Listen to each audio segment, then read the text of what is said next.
Irmãos, abram suas Bíblias em 2 Samuel capítulo 11.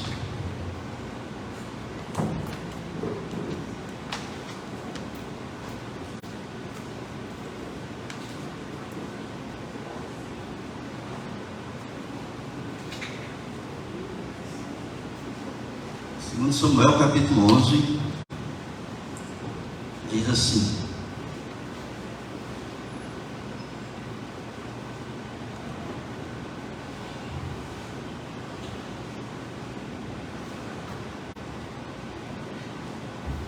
E aconteceu que, tendo decorrido um ano, no tempo em que os reis saem à guerra, enviou Davi a Joabe, e com ele os seus servos e a todo o Israel. E eles destruíram os filhos de Amon e cercaram a Rabá. Porém Davi ficou em Jerusalém. E aconteceu que, numa tarde, Davi se levantou do seu leito e andava passeando no terraço da casa real, e viu do terraço uma mulher que se estava lavando, e era esta mulher muito formosa à vista. E mandou Davi indagar quem era aquela mulher, e disseram: porventura não é esta Batseba, filha de Eliã, mulher de Urias, o heteu? Então enviou Davi mensageiros e mandou trazê-la, e ela veio, e ele se deitou com ela, pois já estava purificado da sua imundícia. Então voltou ela para a sua casa. E a mulher concebeu e mandou dizer a Davi: estou grávida. Então Davi mandou dizer a Joabe: envia-me Urias, o heteu. Joabe enviou Urias a Davi. Indo, pois, Urias a ele, perguntou Davi como passava Joabe, e como estava o povo, e como ia a guerra. Depois disse Davi a Urias: desce à tua casa, lava os teus pés. E saindo Urias da casa real, logo lhe foi mandando um presente da mesa do rei. Porém Urias deitou à porta da casa real com todos os servos do seu senhor, e não desceu à sua casa. Fizeram saber isto a Davi, dizendo: Urias não desceu à sua casa. Então disse Davi a Urias: não vens tu de uma jornada? Por que não desceste à tua casa? E disse Urias a Davi: a arca e Israel e Judá ficaram em tendas, e Joabe, meu senhor, e os servos do meu senhor estão acampados no campo. E hei de eu entrar na minha casa para comer, beber e para me deitar com a minha mulher? Pela tua vida e pela vida da tua alma, não farei tal coisa. Então disse Davi a Urias: demora-te aqui ainda hoje, e amanhã te despedirei. Urias, pois, ficou em Jerusalém aquele dia e o seguinte. E Davi o convidou, comeu e bebeu diante dele, e o embebedou. E à tarde saiu a deitar-se na sua casa, na sua cama, com os servos do seu senhor, porém não desceu à sua casa. E sucedeu que pela manhã Davi escreveu uma carta a Joabe, e mandou-lhe por mão de Urias. E escreveu na carta, dizendo: ponde a Urias na frente da maior força da peleja, e retirai-vos de detrás dele, para que seja ferido e morra. Aconteceu, pois, que tendo Joabe observado bem a cidade, pôs a Urias no lugar onde sabia que havia homens valentes. E saindo os homens da cidade e pelejando com Joabe, caíram alguns do povo, dos servos de Davi, e morreu também Urias, o heteu. Então enviou Joabe e fez saber a Davi todo o sucesso daquela peleja. Amém, queridos? As nossas relações muitas vezes são muito complicadas, porque a maioria é feita de interesses. E quando nossos interesses eles são contrariados, perdemos amigos, traímos pessoas da nossa intimidade, fazemos coisas que são indevidas e desagradáveis a Deus. Nós temos aqui um homem chamado Urias. Urias era um homem do exército de Davi. Ele não era judeu, ele era um hitita. Ele era um hitita, um povo que estava vivendo ali na terra prometida. A gente vai ver isso em Josué. Em Josué, no capítulo 3, fala ali dos heteus, no versículo número 10, quando diz: isto conhecereis que o Deus vivo está no meio de vós, e que de tudo lançará de diante de vós os cananeus, os heteus, os heveus, os ferezeus, os gigazeus, os amorreus e os jebuseus. Então os heteus moravam ali na terra de Canaã, onde Deus havia dado aos israelitas aquela terra, e Urias era desse povo que morava lá. Mas o exército de Davi era formado muito das pessoas, dos soldados que faziam parte do exército de Davi, eram pessoas estrangeiras, pagas para fazerem parte do exército. E Urias era um desses homens, só que um desses homens que se destacou dentro do exército de Davi. Ele fazia parte, irmãos, dos 37 homens mais valentes do exército de Davi. A gente, quando vai olhar a relação dos valentes de Davi, está lá Urias o heteu. Vejam em 2 Samuel 23, 39, lá nesse versículo 39 está escrito o nome de Urias. Urias, o heteu. E ele diz ali ao todo o número dos valentes. Portanto, era um homem, não era uma pessoa que fazia parte do exército de Urias, do exército de Davi, que era desconhecido de Davi. Era um homem que já tinha lutado batalhas ombro a ombro com Davi. Eu não sei quantas pessoas ele tirou do caminho de Davi, o que Davi tirou do caminho dele nas batalhas. A gente sabe que nessas lutas de antigamente, nós dependemos muito das pessoas que estão do nosso lado, atrás de nós, do nosso lado. E nós confiamos nas pessoas que estão ao nosso lado, porque são elas que vão nos livrar daqueles que vêm por trás de nós, com as suas lanças, com as suas espadas. E muitas vezes somos salvos no meio de uma batalha pela pessoa que está ali ao nosso lado.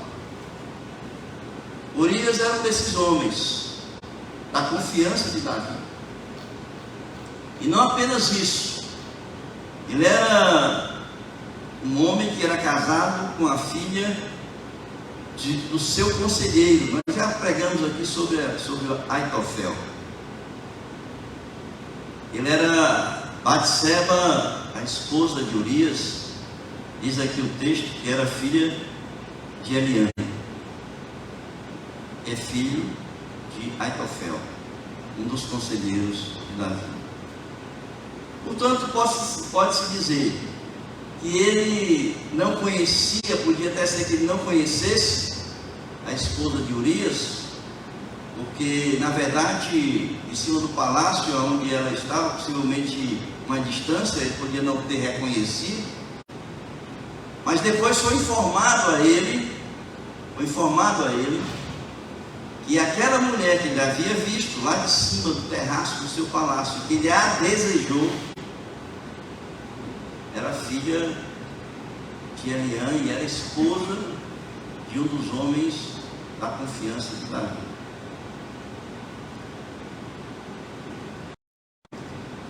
Irmãos, esse texto nos faz pensar sobre essa questão da lealdade.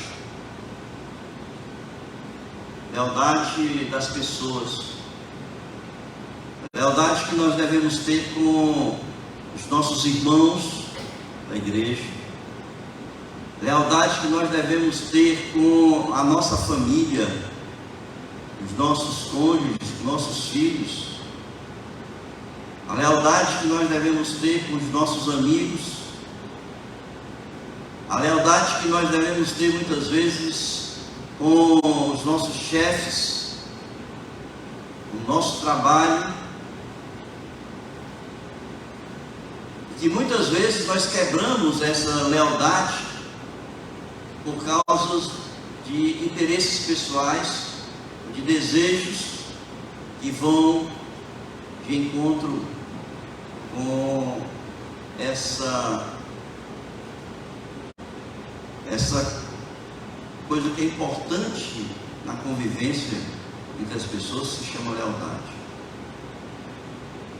Urias, ele foi traído pelas pessoas mais próximas dele. Ele foi traído pela sua esposa, Batseba, pessoa da sua intimidade, do seu lado, da sua cama, do seu leito.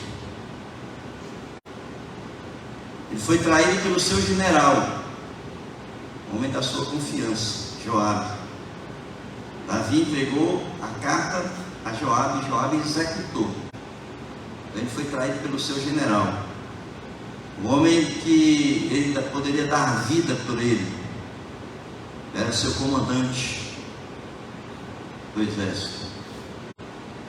Ele foi traído pelo seu rei, a quem ele jurou a própria vida e dar a própria vida. 3 homens da sua intimidade, importância para a vida dele, das quais poderia-se dizer que ele daria a vida por qualquer um deles. No entanto, essa lealdade, ela foi quebrada porque o rei desejou a esposa dele. Olhou, viu a mulher e a desejou, e a tomou como mulher, e a engravidou. E ele simplesmente elaborou um plano para se safar daquilo que havia feito ao seu amigo, que havia feito às pessoas da sua confiança. O próprio conselheiro dele era o avô daquela mulher. E ele então chama Urias para concretizar esse plano. E o plano não dá certo. Por que não dá certo? Porque Urias, ele tinha um código de valores. Ele tinha um código de valores. E o código de valores que ele tinha colocava a sua lealdade aos seus companheiros de batalha, ao seu general, acima da sua família, da sua mulher. Isso era um código de valor. Ele teve a oportunidade de voltar, ao voltar ali para Jerusalém, ir à casa, abraçar a esposa, dormir com a esposa e voltar para o campo de batalha, mas ele não fez. O seu código de valor colocava a família abaixo dos seus companheiros de batalha, do seu general, e isso definiu a sua vida. Porque a gente sabe que no nosso código cristão de valores, Deus está acima de tudo. Deus acima de todas as coisas. Mas abaixo de Deus está a família. E o código de valor dele não era o mesmo nosso. Entendemos que Urias, apesar de ser um estrangeiro, ele era um homem convertido à religião de Israel, porque o seu nome Urias significa: o Senhor é a minha luz. E pelo nome se imagina que ele, pelo nome que ele tinha, era uma pessoa que havia se convertido, mas mesmo assim ele tinha um código de valor diferenciado.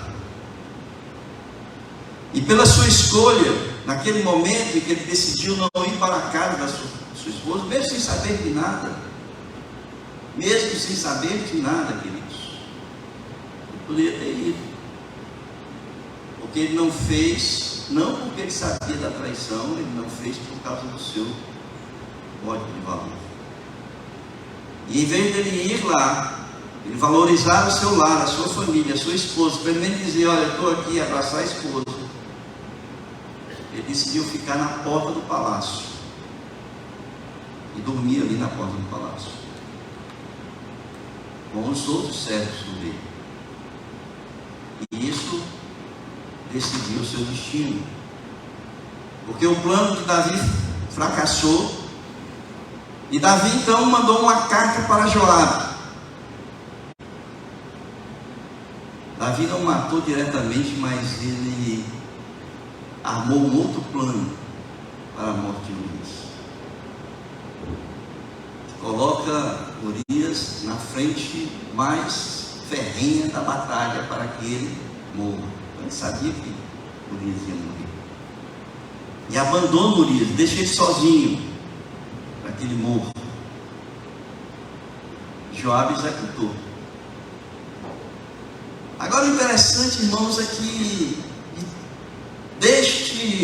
dessa decisão última de Davi, ele mandar matar Urias,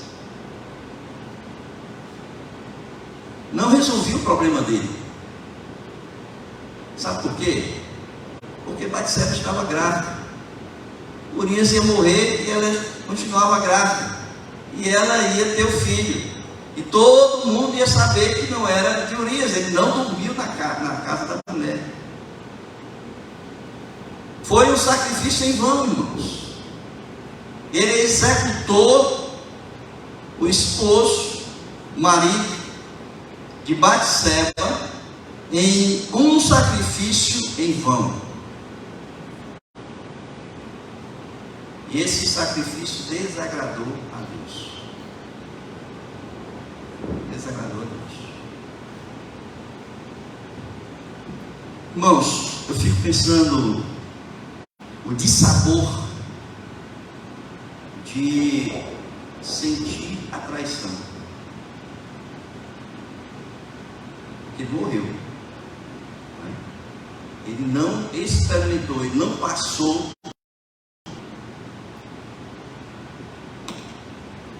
aquele amigo que muitas vezes nós dividimos intimidades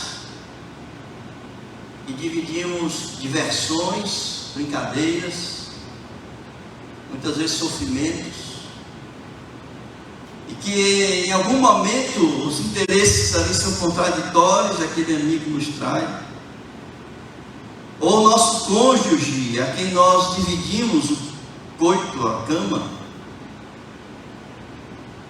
que nos trai, ou no serviço, alguém que puxa o seu tapete porque fica invejando o seu carro, o seu lugar. Eu fico pensando no sentimento de uma pessoa que passa por uma situação como essa. E olhando para isso, eu olho para Jesus. Jesus passou por uma situação dessa, queridos. Jesus, ele foi traído por uma pessoa da sua intimidade, com um beijo. Ele foi traído pelo povo que ovacionava Jesus. Foi o mesmo povo que o condenou à cruz. E vocês sabem o que Jesus fez? Qual foi o sentimento de Jesus? Foi o sentimento de perdão. Ele olhou para todas aquelas pessoas e ele disse: Senhor, eles não sabem o que fazem, perdoa-os, eles não sabem o que fazem. E o interessante de tudo isso, irmãos, é que Jesus morreu por aqueles que o traíram também. Jesus morreu por Judas. Jesus não morreu por aquele povo que ali estava. Jesus morreu por todos que o traíram. Essa história de Urias nos traz algumas lições que são muito fortes para a gente. E muitas dessas lições eu já falei rapidamente, mas eu quero falar algumas que são muito rápidas, que eu já falei. Primeiro, a importância da família na ordem de valores que definem as nossas escolhas. Tem pessoas que colocam a família em último lugar na sua vida. As coisas mais importantes são o trabalho, são os amigos. Quantas pessoas, homens principalmente, saem para a farra, viram noites, chegam de manhã em casa e a família está lá esperando. Quantos saem, recebem o salário, vão para uma mesa de jogo, passam a noite jogando, chegam em casa liso, sem o dinheiro de comprar o leite para a criança.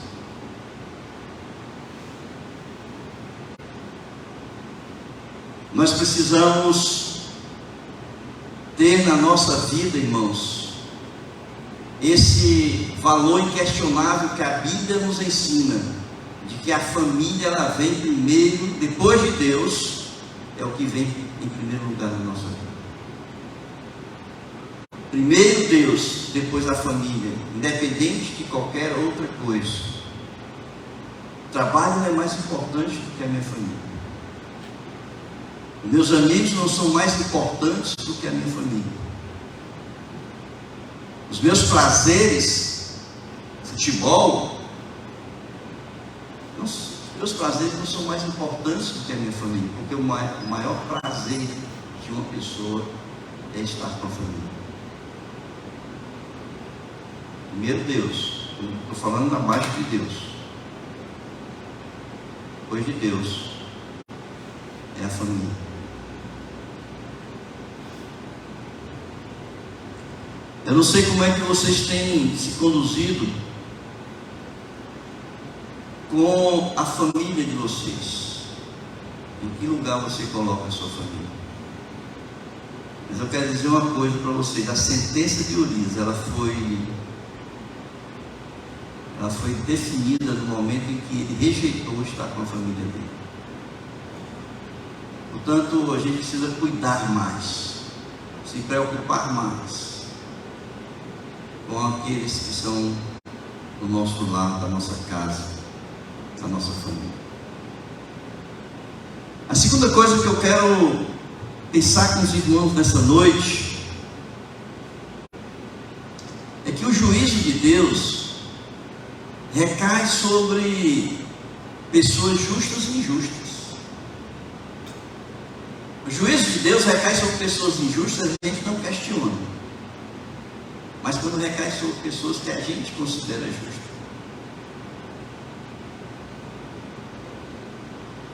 Vejam que Davi era considerado, irmãos, Davi era considerado na Bíblia um homem segundo o coração de Deus.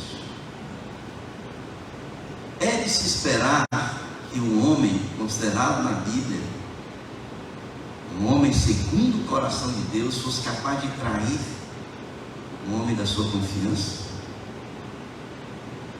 É de se esperar que ele tomaria a mulher de uma das pessoas que ele lutou ombro a ombro numa batalha,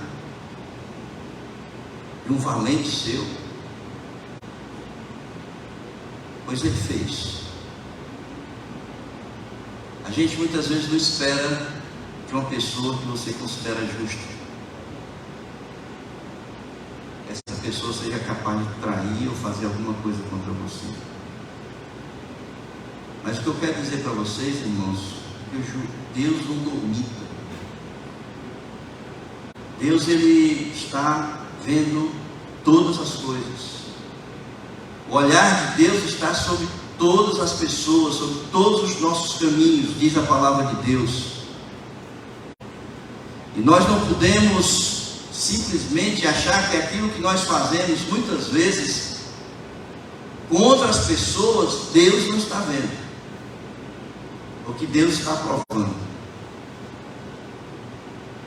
Aqui em 2 Samuel capítulo 11, versículo 27, diz assim: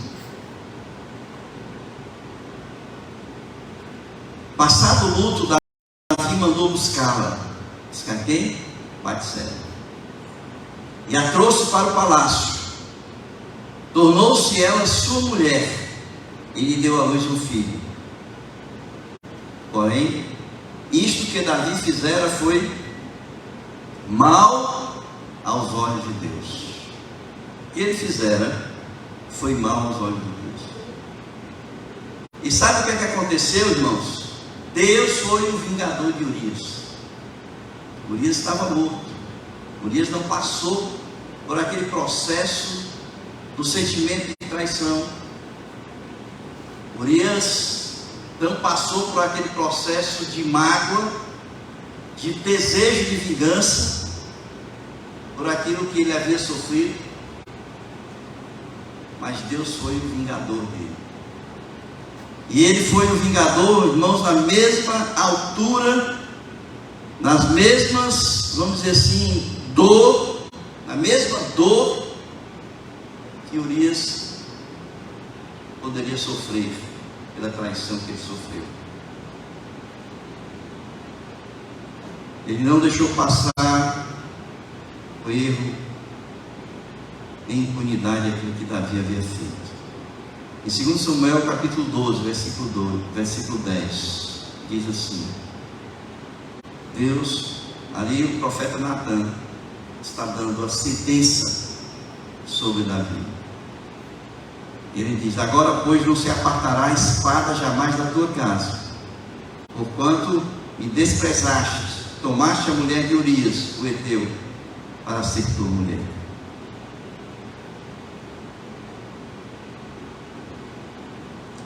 E aí, no versículo 12, ele diz: porque tu o fizeste em oculto, mas eu farei isto perante todo Israel e perante o sol. Coisa, né? Ele matou Urias, a espada, mandou matar.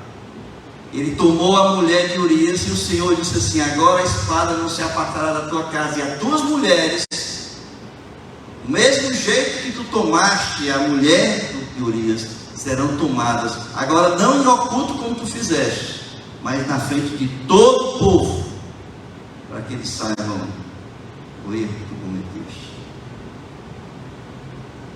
Deus foi o vingador de Urias. O juízo de Deus recai sobre justos e injustos.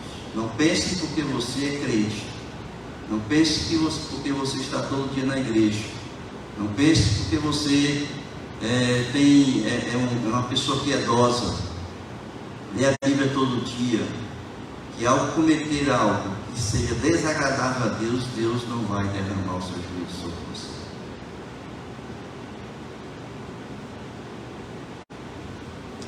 Ninguém esconde, irmãos, nada de Deus. Ele acompanha todos os nossos passos.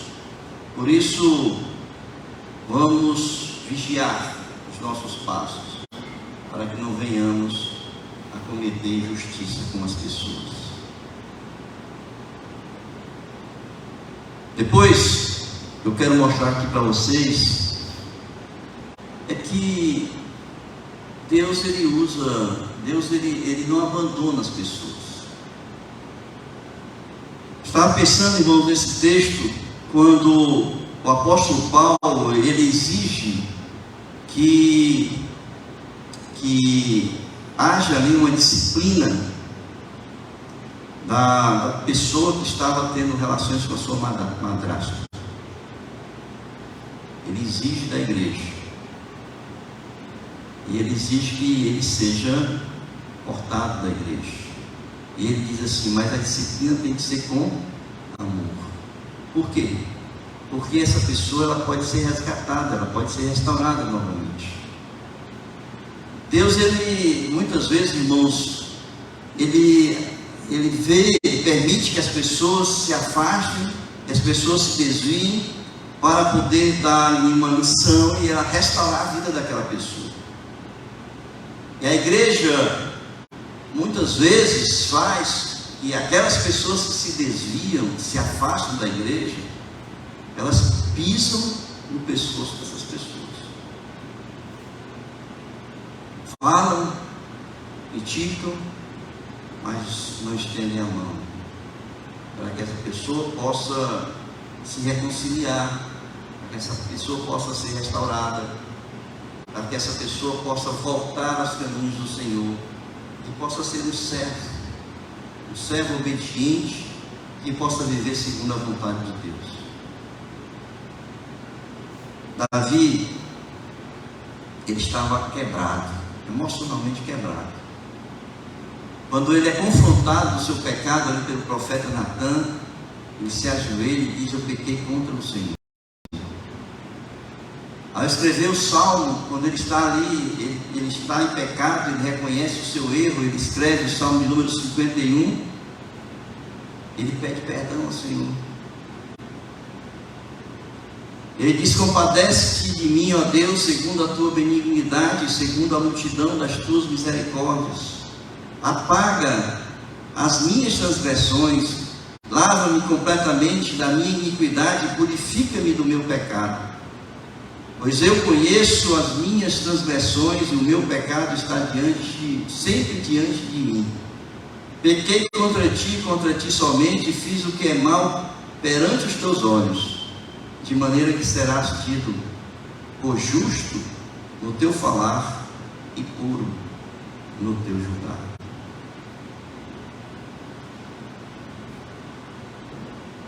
Irmãos, Deus estendeu a mão para Davi. Ele simplesmente, ele não deixou como um cão leproso que havia feito um pecado horrível e deixou de mão para sofrer. É certo que Davi cometeu uma injustiça. É certo que aos nossos olhos foi um pecado horrível. Mas para Deus sempre há uma possibilidade de resgatar uma pessoa caída. 2 Samuel capítulo 12, versículo 13. Davi disse a Natan: pequei contra o Senhor. E disse Natan a Davi: também o Senhor te perdoou o teu pecado, portanto não morrerás. Um coração arrependido, coração quebrantado, quem resistirá, né, Deus? Davi quebrantou-se, humilhou-se diante do Senhor, pediu perdão. Irmãos, quando as pessoas estão fracas, caem no erro, ficam com vergonha de voltar para a igreja, em vez de nós entregarmos e deixarmos o mundo, nós devemos estender as mãos para que essa pessoa possa voltar. Davi foi restaurado.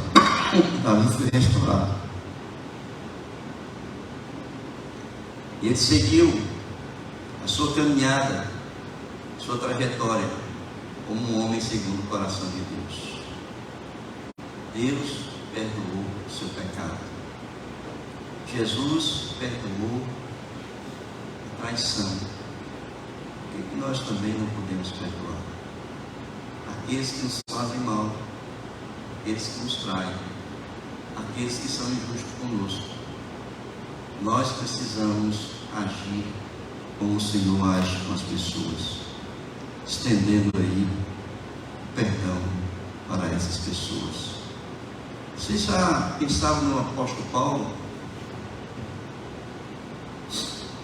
O apóstolo Paulo, irmãos, era um perseguidor de cristão.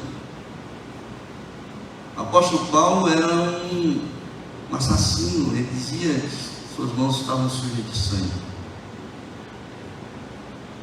E Jesus foi ao encontro de Paulo, quando ele estava ali a caminho de Damasco, e ele disse: Saulo, Saulo, por que me persegues? E ali Jesus trouxe para ele, o resgatou, restaurou, e Paulo se tornou um dos maiores missionários da igreja. É isso, queridos, que nós precisamos fazer com as pessoas que são injustas conosco. Nós precisamos não fazer injustiça, mas precisamos perdoar aqueles que são injustos conosco. Amém?